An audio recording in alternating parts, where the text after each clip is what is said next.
invited a news anchor to come run trains with me. Yeah, Nick, that's right. A man's tiny secret in Pasadena has become a big deal. I'm Andy Riesmeyer. What happens next might surprise you. Too good. That's so stupid. It's perfect. Hey, Andy, welcome to the Bungalow Heaven Railroad. This is so exciting. I have been waiting, truly 2 years, I think. Yeah, you've been following for a while. To see this. And when I first started talking to you, I think you guys only had a couple 10,000 or so followers. And now I'm finally so happy to be here. Started small and it's taken off. Well, congratulations to you, because this has been such a huge project, and seeing it in person is even more impressive than seeing it on the internet. And that's saying something, because the videos that you do are mesmerizing. Thank you. And they're so fun. And as somebody who had trains and has worked in miniatures and toys and stuff over the years, nothing makes me happier than seeing something like this. You did something with Hot Wheels, right? Yeah, I used to do the Hot Wheels YouTube channel for many years, and so it was a lot of like how do we build track and show these cars, which are obviously much smaller in scale than even a garden railway, but how do we show them and make them look like heroes? Yeah. And it kind of, I was getting like flashbacks thinking like, okay, all right, we can put the camera here, gotta make sure this happens here, cover it from this angle, but you've done a great job. Oh, thank you. Let's pause. Sorry. No. I see that the tail car fell off again, so I'm just gonna remove it from the picture. There's been a terrible accident. This is a union shop, so we have to take a break. This is part of garden railroading. How many laps can you do before something falls off? Yeah, well, I was hoping that there would be some kind of catastrophe. Yeah. We could get the helicopter up over here, and I'll do like a Sky 5 reporting live from the scene. Thank God it doesn't snow here. Have you seen the snow videos of people plowing plowing their tracks? Yeah, it's crazy. Yeah, those videos are very popular. Maybe you want it to snow here. So. Yeah, maybe someday.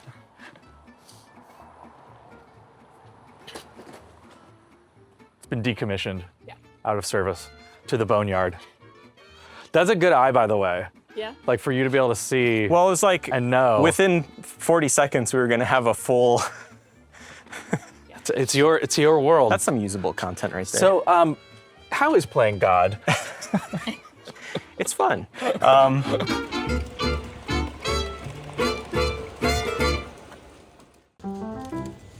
Hi, I'm Nick, and this is the Bungalow Heaven Railroad.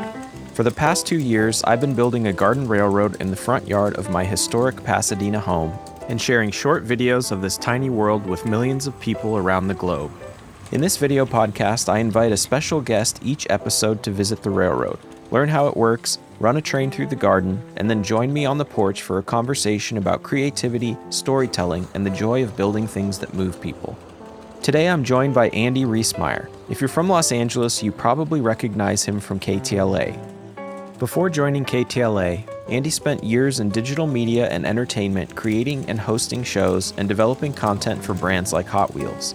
He's also a radio host on KFI, and, like me, he's always had a fascination with model trains. So today, I'm showing Andy how the railroad works, handing him the controls, and letting him run a train through the garden before we head up to the porch to talk about his path into news, his love of trains, and his work creating original content. If you're listening to this as an audio-only podcast, just imagine you're sitting out here with us, trains rolling by, birds in the trees, and a little world moving just beneath your feet. Please join me in welcoming Andy Riesmeyer to the Bungalow Heaven Railroad.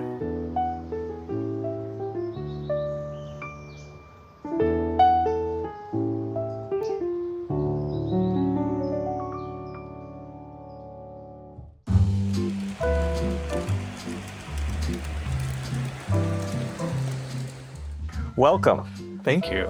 We've got our period correct train lantern. We've got another live steam locomotive here. Yes. Your attention to detail Gotta have props. is fantastic. We have the flickering. Those are good. We're going for a Disneyland vibe here, like Pirates of the Yes, Caribbean. no, this is, okay, so I just was covering Disneyland on Friday. Oh, nice. And it was perfect because I thought, when I came in, I was like, I feel like it has that same level of attention to detail, immersiveness, nostalgia, just good vibes, good feeling, and it's so cool. I'm so happy to be here. And I gotta tell you, this is my favorite news show. Thank you. I hope you use that in the promo. Yeah. I hope you make a sizzle out of that. It's all about the sizzle. All about the sizzle reel. No, but really, like, this is such a cool concept. And I think that, like, as you know, everything's been done before. Yes. I don't think this has been done before. I think this is there are some Garden Railroad podcasts, but I think this is maybe the first one that is outside. Yeah. Has both the in the yard part, then the classic podcast. Perfect. And inviting people. See, I didn't know that you had G-scale trains when you were a kid, but usually like we're bringing in people that have some loose connection to this. Yes. But it's okay that you know about this stuff. I'm happy that I would not say I'm an expert by any stretch of the imagination, but we had G-scale indoor railway in the basement when I was growing up. Yeah. And it was very fun. It was like started at Christmas, but it would stay up, long after the Christmas stuff would go away. Yeah. The trains were always out. And it's funny that I ended up in news because one of the things that my brother, who's 4 years younger than I, would love to do is like when there would be like a derailment, we'd like get the VHS camcorder and film it and pretend like we were doing news reports about like the crash that had happened. Which is like, children shouldn't be doing that. Like there was something very wrong with us. Kids want to crash trains, Kids would have crashed trains. Yes. Yeah. We just made a video about crashing trains. I saw it. The Addams I watch. Family. I watch every video that you do. Okay, thank you. I'm serious. I love this. I appreciate that. It's amazing. Helps the engagement. You watch all the way to the end, Yeah, right? I watch to the end, and I like and subscribe. I share. I ring the bell. That's what you I leave gotta a do. comment. I rage bait.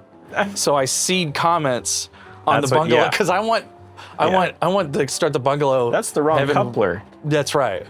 I'll be like, that scale is mismatched. Yeah. What do you guys think? Spell LGB wrong. That's the trick. You gotta start the conversations.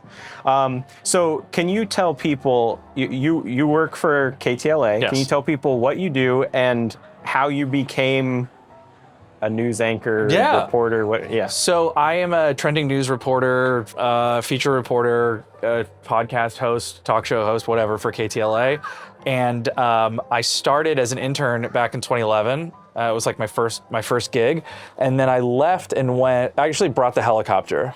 Yeah, I brought is that the KTLA helicopter? Yeah, I brought it out.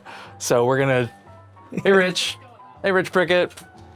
We were always, so not to derail us, No, here, no. but Come on, helicopters is that love to hover over Pasadena all the time. And so we're like on KTLA's website, Yeah. we're on Yeah. ABC, NBC, trying to figure out which helicopter is above What's us that right doing now that and right what are there? they doing? That's a good question. 6:20, we'd be on TV right now, so it sounds like it's getting closer now.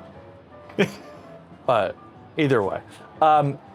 Okay, so I did yeah. that. I was an intern there, and then I left KTLA, and I went and I worked at a bunch of digital production companies, and I started some TV shows and talk shows, and did a lot of sketch comedy, and I did some stuff, some food and travel shows, and I learned to shoot and edit, and I really loved putting stuff together. And then when KTLA wanted to do a digital show back in 2018, they called me, and then I said, sure, I'll come and do it. And I've been there since then. So it's That's awesome. really, really fun. Yeah. Yeah, we Slowly moved, working my way up. Yeah, we moved here in 2008, and I think KTLA was like probably the channel that, it's the one I remember, when we first moved here. There's Yeah. all these channels to choose from. Yeah. But KTLA was like, The fact that the city is in the name is like, it helps. that's got to be helpful Yeah. in some way, right? Yeah. So on the subject of news, what is the weirdest story that you've ever reported on?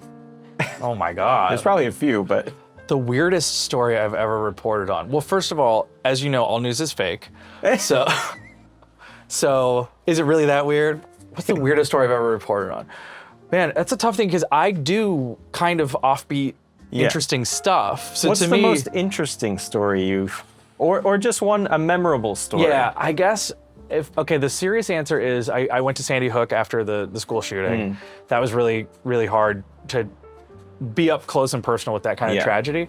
I will never forget the fires in LA. I will never forget what that felt like for the story to sort of be impacting everybody in the neighborhood.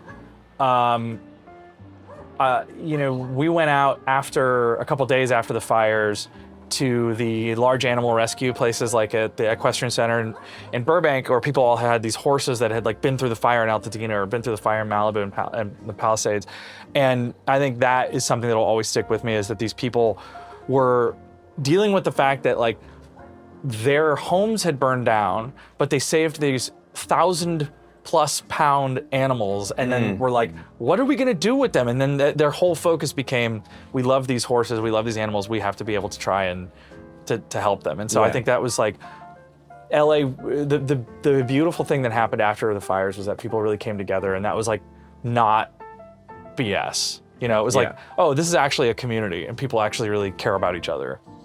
And I've had so much fun on the other side of the spectrum, the other side of that coin. So many fun stories, so many cool things, exciting places that I've never thought I would ever go. Like the whole Dr. Seuss or the places you'll go is like my life, because you never know if you'll be like down in Dana Point at the Whale Festival, or here in Pasadena with the trains, sitting on a porch doing a podcast. I mean, I'm so lucky that you know, I get to do all this cool stuff. The thing I love about this hobby is that you can build whatever world you want. Yeah. It's up to you, and it's your railroad. So don't listen to any of the people on the internet telling you to do this or do that. I mean, and speaking of which, I know that you've got just this kind of, I mean, in a couple years, a lot of success out of this thing, this idea that was probably just a hobby at first. And now, I mean, does it shock you at all that nearly 200,000 people on Instagram are following you and watching what you do in your front yard? It does shock me. I never would have thought that many people would be interested in this very niche hobby. I've said that to like almost every person that's been here. Yeah. But it's kind of nice. Yeah. You know, to get the questions of like, I didn't know this existed. Yeah. How do I do this myself? And it's hard. That's part of, I think, what's helped us is that you can't explain it in one video. You need like probably 50 videos to explain how to do all of the details. But the cool thing is, though, it is very immediate. And like, you get it. When you just see the first frame and it shows up on your timeline or whatever, it's like, oh, I know what's going on here. Yeah. And by the way, this fit check. Yeah. Now, Nick, you weren't wearing this when I came over, and I didn't hardly even recognize you. Well, so you're gonna be the first guest on the Bungalow Heaven Railroad podcast that's going to run a real live steam locomotive. No. So stop. When I'm setting up a live steam, you won't have to do this because you're dressed very proper, very nice. TJ Maxx. You get there's oil, there's fire, there's we could Jay Leno ourselves today if we do it right. I saw him at the Hat down the street. I bet he would love this. Yeah. Was he on his jet bike? Because a lot of times you hear him before you see him. Because you just get this like, you're like, is a plane about to hit the place? It's like, oh no, it's just Leno. Just Leno on a Jana bike. I used to have motorcycles, and so, and with the GoPro on the helmet, and so one time I was on my motorcycle in Burbank at a stoplight, and there's this old car next to me, and I look over, and it's Jay Leno. Of course it is, yeah. And so I turned my head with the camera and waved at him, and he waved back. It was like I'm surprised he's in town, because he mostly only sticks like Pleasantville within the confines of Burbank. He's the mayor of Burbank. Yeah. Well, okay, so I know that. Yeah. What do you want to know? I want to know. I have so many questions, but why don't you tell me, like, from standing here, were you inspired by? Obviously, there's some native plants here. There's sort of bonsai-esque things. Like, was it just like put the track down, build it, make it happen, or did you have a plan at the beginning? So there was no plan. What happened was, my uncle had given me the track and his trains a couple years ago. Had been in bins in a garage, and so on 4th of July, almost 2 years ago, this yard was just gravel. I started taking the track out, laying it down. I knew nothing about like something when you get into this hobby you learn about, which is the turns. Like, what is the radius of the curve? Right, because not all of these they're all different cars or carriages. Is that what you call the chassis? Rolling stock, passenger cars. So, okay, here's how one of the things that I will nerd out with you on is that we always had G-scale growing up in our basement in Indiana, because in Indiana you can have your home can be 15,000 square feet and cost about $40. And you have a basement. Yeah, you have a basement. And so we had the train. Originally, of course, it was around the Christmas tree, and then we loved it, my brother and I, for sure. Whatever part of the spectrum we were on, it was trains. Yeah. And still. And so it took over the basement, and it was just track forever. Yeah. And we never had LGB because that was some, the high-end stuff. We had Aristocraft. Oh yeah. Which were cool. I got a few of those. And we had like a Conrail -8 was like the big locomotive that we had. And it was the coolest darn thing ever. And we had it up all the time and everywhere. And so I've always loved G-scale because it's what I grew up with. Yeah. And you know, Lionel, I know people love it. I know people are into HO, Z-scale people. It's the Kleenex. Lionel is like the Kleenex of model trains. Interesting. Yes. Those are also very expensive. Yeah, they're expensive, yeah. But I like that these were big. Yes. And that our model cars, our toy cars, were relatively similar in size. So when I go back to the weirdness, you know, whatever mental illness that I have, it's basically like I need my toys to all be the same scale.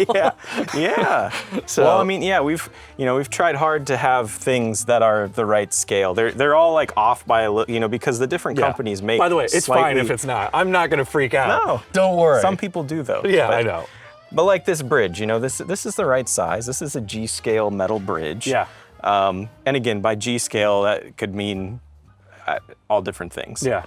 The gondola is, I think, like 1/32nd. Some of the trains are, I think, maybe 1/30th. Okay. The steam train you're going to run is like 1/20th. Don't tell anybody in the comments. You should cut this part out. They're going to be really mad at us. Yeah. We're mixing scales here. Again, I won't. I'm choosing as an adult to move past that. I love all of the different like sort of California-esque things. It feels very Northern California, but there feels some like referential to old school, like even Pasadena. Yeah, so things. So these boxwoods, the tree I have the most, or bush, is boxwoods. Yeah. So the reason I gravitated towards those is that if you know our neighborhood, we're famous for these old oak trees that are 100+ years old. The boxwoods, when you get down or you're shooting a video, they look like an oak tree. Yes. The foliage is smaller. So that's intentional. That's kind of, meant to be somewhat like Pasadena. And different compared to an oak tree is that you can actually remove this if you needed to. Yeah. Oak trees are protected. Oh. That's your arborist update for the day. Okay. I need an arborist to come check on the health of my redwoods. I know. I didn't want to bring it up. Yeah. It's fine. It's funny because I made a video almost a year ago about when I got these redwoods and I had trimmed everything off, and some guy was like, "Great job, you killed your tree." And at the time they had grown all this great. They grew back. It was very green. But now he might be right. Yeah. So well, I'm gonna have to hit him up. As someone who I have been told not to read the comments. Yes. You got to stay away from the comments. But it's hard because like you really care about it. But yeah. So, me being in front of the camera, having people come over like you and hosting this podcast, this is new to me. You get to sit at the news desk. Yeah. You're in front of, I don't know how many people watch the news every day, but I imagine it's a good amount. 10 to 12, I think, most days. How long, you've been doing this for a long time though. So how long did it take for you to get comfortable and doing that every day? What's funny is like one of the first jobs I had was with William Shatner, and I was doing I was producing his show. I was directing these episodes where he was talking to other famous people. And I think that like getting out of my head where I wasn't freaked out by the fact that like this hero of mine, I had to like ask him to like sit still or move or look at this camera or do whatever, had really helped me prepare to be able to say like, okay, I'm no longer nervous to talk to anybody. Yeah. Though I'll tell you who I interviewed recently that scared the hell out of me was Elmo. Ooh. Yes, because I was like having an out-of-body experience where I was looking at this Muppet who was, as far as I could tell in that moment, a fully realized real being, and thinking like, I can't believe I'm sitting here talking to him. Like, how are the things that happened in my life that have led to this moment where I can sit here with Elmo? And like, I blacked out for the interview. It was crazy. But I don't get nervous, and I've never really got nervous because to me, this is all like, I have no shame, maybe. I don't know. It's like, I know within reason, like the controlled chaos, like I can, it's never gonna go worse than it's my fault for going that way. You know what I mean? So like I can laugh at myself all day. And if I look stupid, I don't care. I don't want anybody else to look stupid. Yeah. But I think that once you're able to sort of get over that sense of like, I need to be perceived this way, then none of it, like it can all be fun, And people just want to see you relax. They don't want to see you freaked out. Yeah. So I do it for them. Yeah. I do it for them, Nick. Seems like you've got the right personality and mindset to do that job every day. I think it's just reps though. Yes. It's like, I think that I was attracted to it. I know that there's people that I work with that are like, that's the only thing they can do. they're born for it. I don't know if I'm one of those people, but I do think that I've done it enough that like I've faked it enough till I could make it. The reps, that's you're very right about reps, because for people that don't know, I work in production on the back end of it all, and doing live performances or recording something that is very high stakes. The more reps you get, the less worried and anxious you feel about it, because you've done it so many times that it's like, I hit record on every camera, we see the green bars bouncing, it's like, we're good. Yeah. So you just... And I think if you're in your head, you're still trying to be somebody else. Because then you're like, oh, I'm not really present because I'm thinking about what I'm doing or what I'm saying, and I'm not listening. And the goal, I think, is to get to that state. And I think is anything performance-wise, sports, music, whatever, is like to be able to just exist in that moment and not have this existential moment of, oh, here I am as this person doing this thing right now, which still happens. If you sit somewhere, I think, quiet enough and start to think about stuff, you'll go there. But the key is to just not shut up.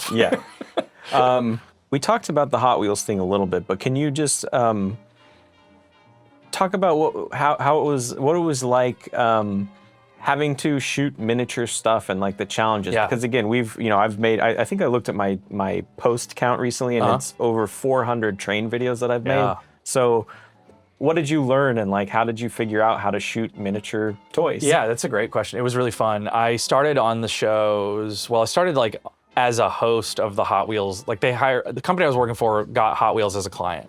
They were going to be like do their YouTube content, and so I was working on a different project, and they said, "Hey, you're like an overgrown boy.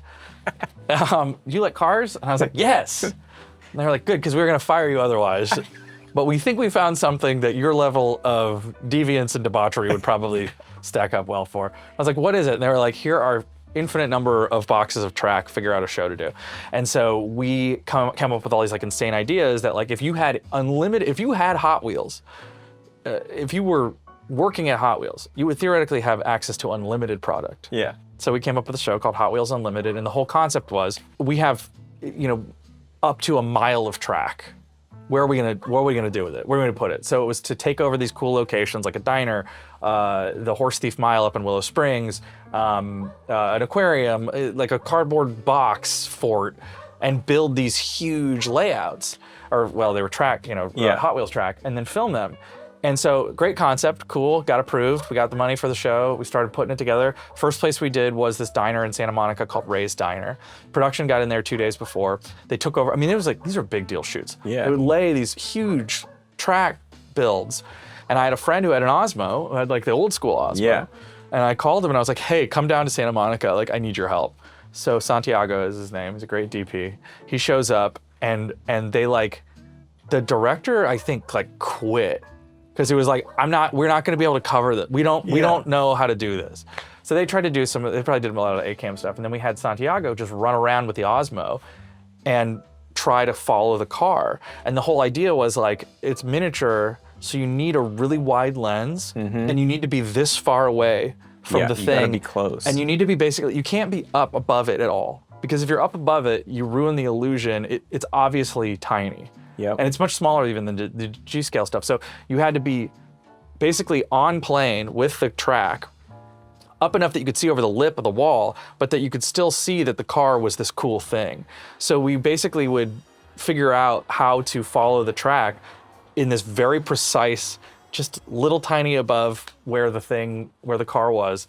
And then once we unlocked that, and this was kind of when like gimbals started to become more available. Yeah. We had like a Sony mirrorless, and we put it on this small gimbal, and it was like, oh, we can shoot it in 120 frames a second. We can shoot it slow-mo. We gotta light it really crazy. And then if we slow it down in post, oh yeah, we'll look more. We can make it look huge.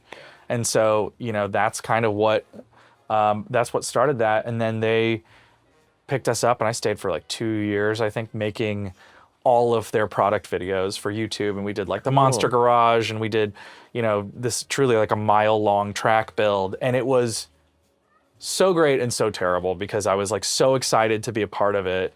I love cars, but it was just like we were in pre-production, post-production, and and planning the next stage of product like all at the same time. So I still miss it, but I'm glad that it's something I did for a couple of years and I moved on to something else. Yeah.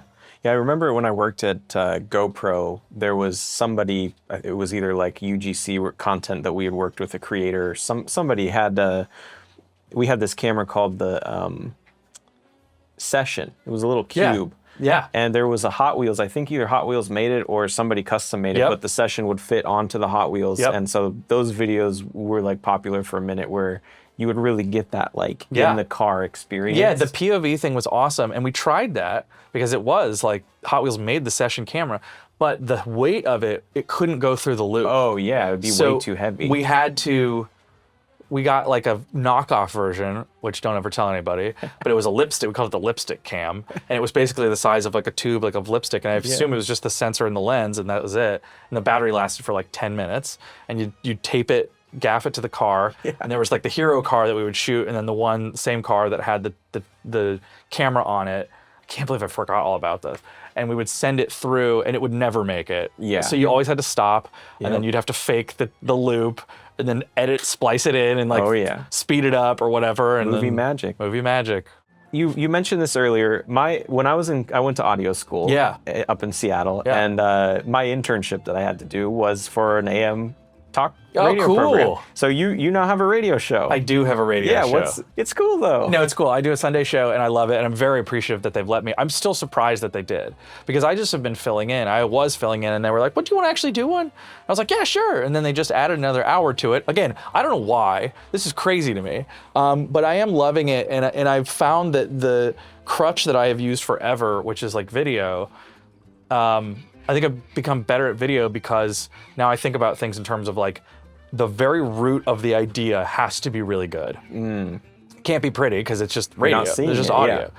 And it's all live, so it's a lot of like thinking on your feet and trying not to say and trying to just fill the space and have something interesting to say and have a POV and that I think is the people who do that for real are magicians. Yeah. You know, like I'm in awe of them. And so it's been really fun to be able to like try to learn by being there.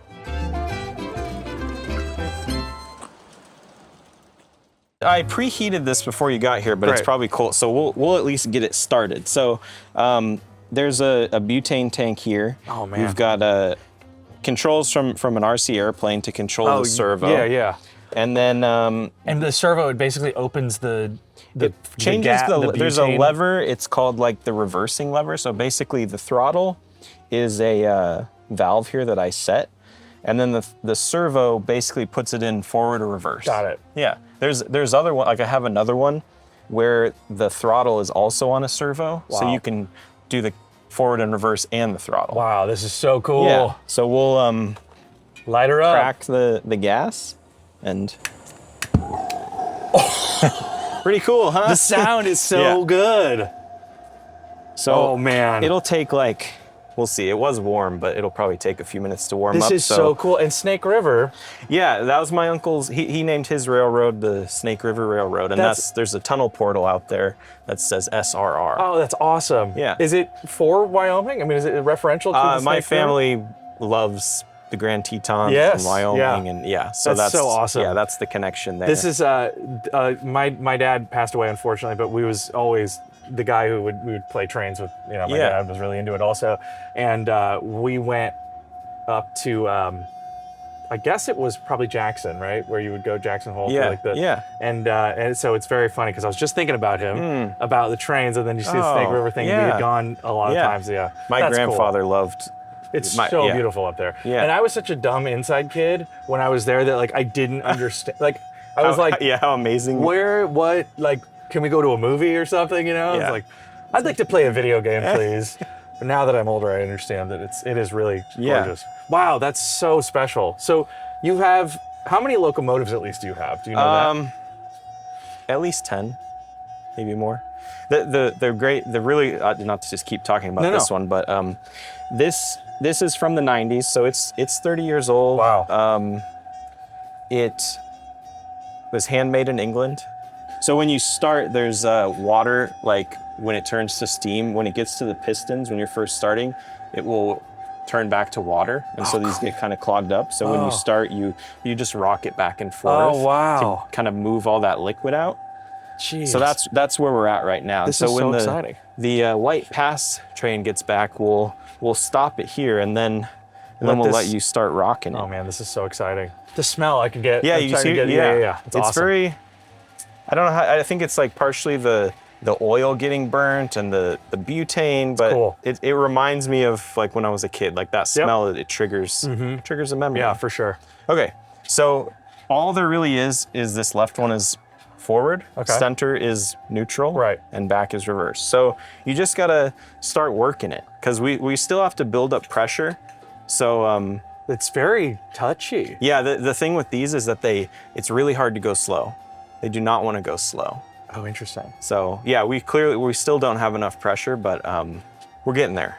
So once you have enough pressure, you'll be able to rock it back and forth. Yeah, so like right now, there is a pressure gauge. It's still pretty low, but the other thing that's cool about this, which is even more so with the live steam, is it does teach you patience. oh yeah. The whole thing is about process and patience. Yeah. And it's like, someday it will look like this. Yeah. Many people don't ever get to this point with what you guys have created. It's amazing. But yeah, many people end up here.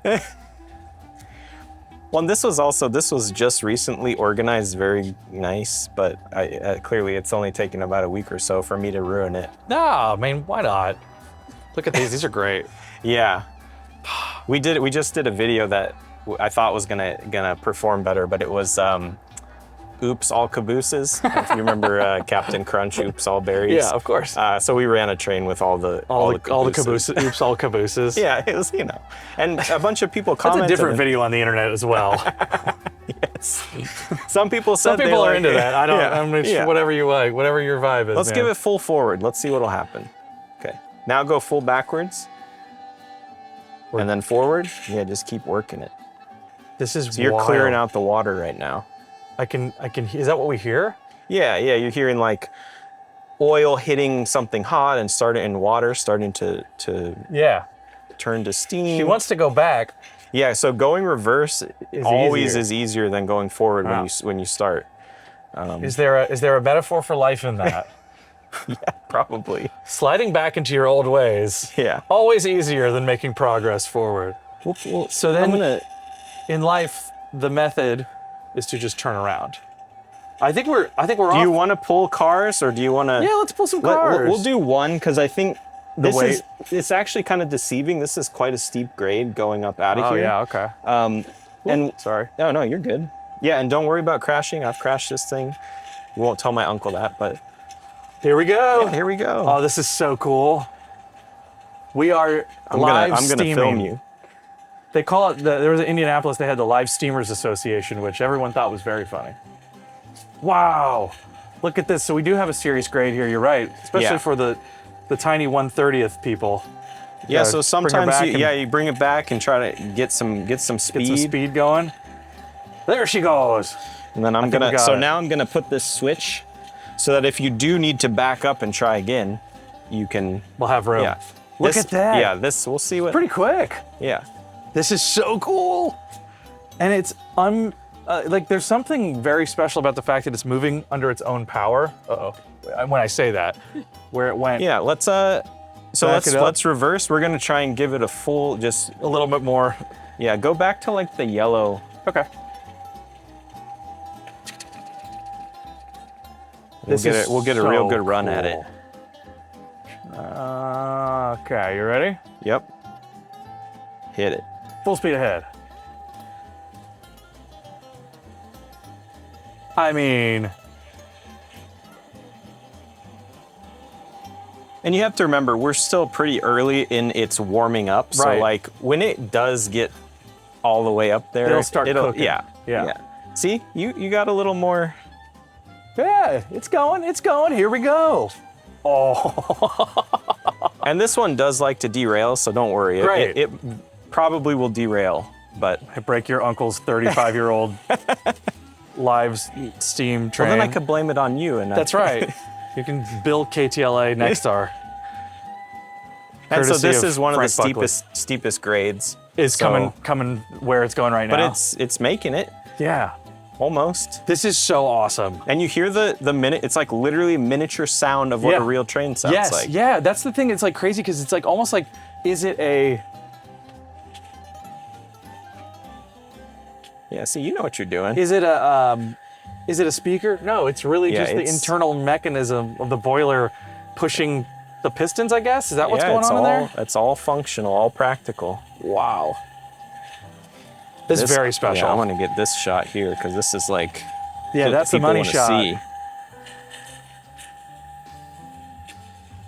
Yeah, there's in this book I have about the history of like streetcars and stuff in Pasadena and Los Angeles. There's a photo of, I think it's like the San Gabriel Valley something railroad, and it's a Oh, steam engine cool. like this going on the wooden trestle in Highland Park. You know, it's really cool. Yeah, it's just Yeah. there's a lot of train history. Oh yeah. Yeah, so this is the really steep down. So that's a situation where you could have. Yeah, you could have lost you it. Could, yeah, you could lose it there. And then this is the biggest curve. This is a 10-foot diameter curve. Yeah, this is very cool. Oh, Through the little. I think we did have it. We've got Yeah, We've yeah. got a derailment here. All right. Like I said, I got it's cocky. fairly common. So let's see here. So I'm gonna undo the passenger car. It looks like the tender came off. So I'm gonna get that on. And it's hot, right? Oh yeah. That's why the front part I gotta be careful. Yeah, you gotta be careful how you touch it.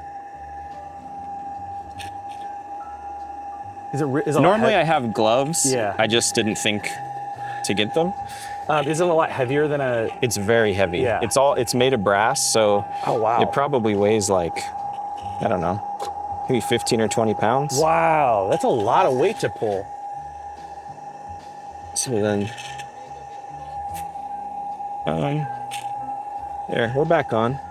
All right. Should we? So actually, this is cool. So these, I'm gonna have you pull forward to a straight section. Okay. Oh yeah, look at this. Oh, it's like we're getting Oh, hung up on. foliage. Oh, sorry. Yeah, there you go. Gotta call the Parks Department. Oh, I think we're derailed. am. Maybe derail again. No, maybe not. There we go. Okay. All right. There we go. Wow. So yeah, just get to a part where it's straight. Okay. I am 37 years old. I'm having the time of my life playing with See? trains. I think there's something about like our millennial generation and all this toy stuff right now Yeah. that's. Yeah. See? How was that? Smooth.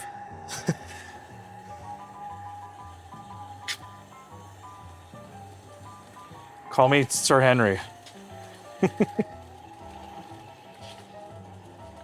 Cool. Wow. So yeah, you're the first guest. This is a First person to run it besides I'm me. very honored. Yeah. This is really cool. I'm glad you got the chance to do it. You want to take her for a spin? Well, actually, I want to show you the pressure down sequence. This is actually okay, this cool. is really cool. Yeah. So when you're done running a live steam, there's still pressure inside, and there's oil, and so you want to clear that out. So what we do is I'm going to have you pull up a little bit farther. Yeah, this is where you really test your skills without crashing into the other train. Great. So the first thing we do is we turn off the gas to stop the fire. So we've stopped the fire. Right. Then there's a valve down here that I'm gonna flip and move my finger as quick as I can. Yeah, do you wanna come? So here we go. Just like a real train. That's so cool. Yeah. Then it puts like nasty oil all Yeah, over the track. amazing. Great. Good. Gross. I think the thing about this too is it's like, you know, there's infinite ability to make things digital, virtual versions of things. Yeah. With AI, you can make anything happen. But the fact that this is like just a real working thing, And that look the at that. physics of it, the chemical reaction causes this thing to occur. It's like a real thing. Yeah. What a remarkably cool example of like just somebody making something that's cool and fun.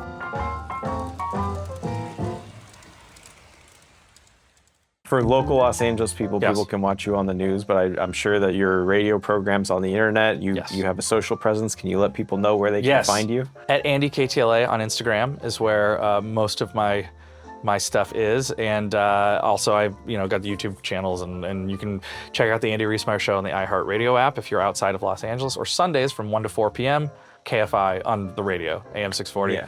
and Monday through Friday on the KTLA Morning News. So lots of overexposure, I think. But I'm happy that they let me.